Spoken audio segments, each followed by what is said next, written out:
Hi folks, Six Isis here.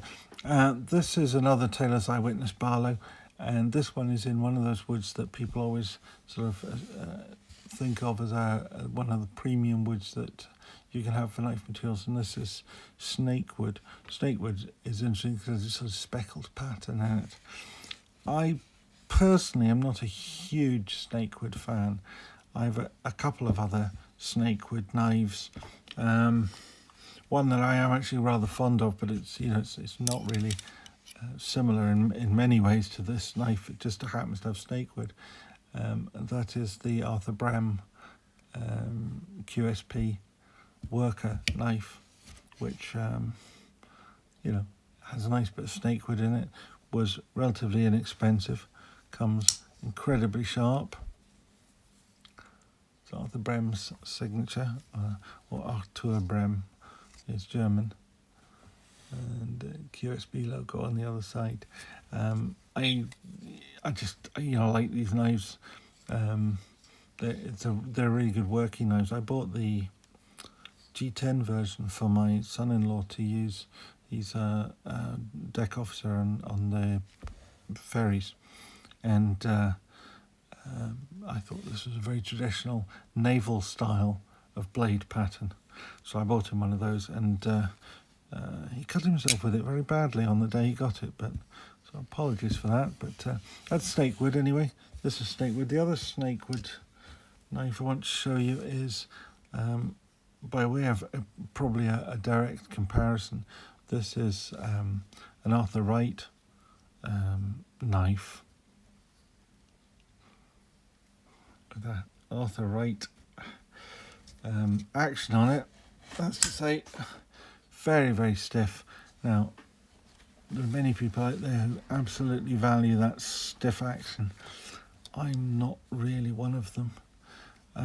It's an Arthur Wright knife, but it's more of a premium one than the standard run of the mill.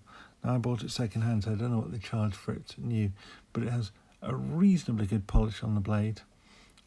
And really quite a nice bit of Snakewood.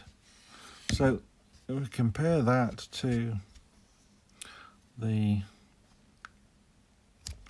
Taylor's Eyewitness, which again has a good strong action, but it's not the same sort of level of brutality that the Arthur Wright has.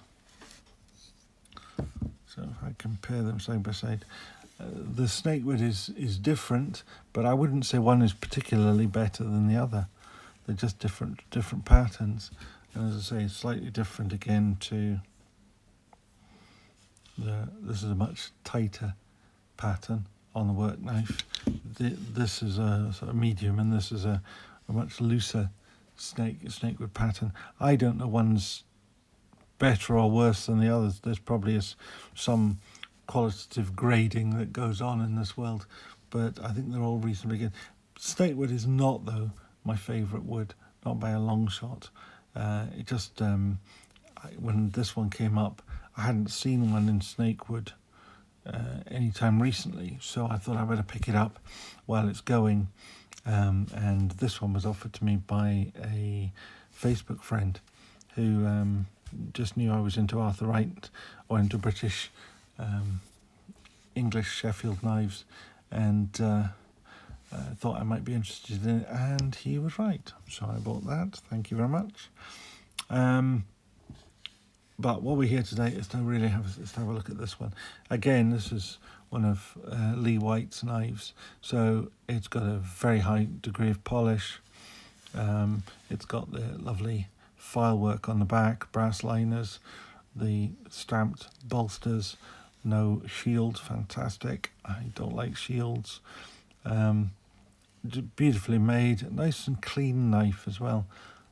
These knives are a premium product, and okay, you could finish off a lot of the polish yourself at home, you could do the cleaning out yourself at home and so forth, but these knives come in a sort of presentation style. They also come in a presentation box, which no doubt adds a fiver to the cost of the knife. Arthur Wright knives come in a little plastic bag, which is great because I don't have to store the box somewhere, because I generally keep all the boxes for any sort of premium knife.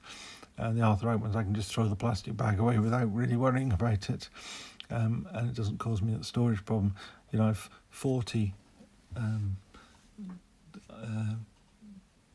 Tales Eyewitness boxes stashed away in various places, and they do take up a lot of space.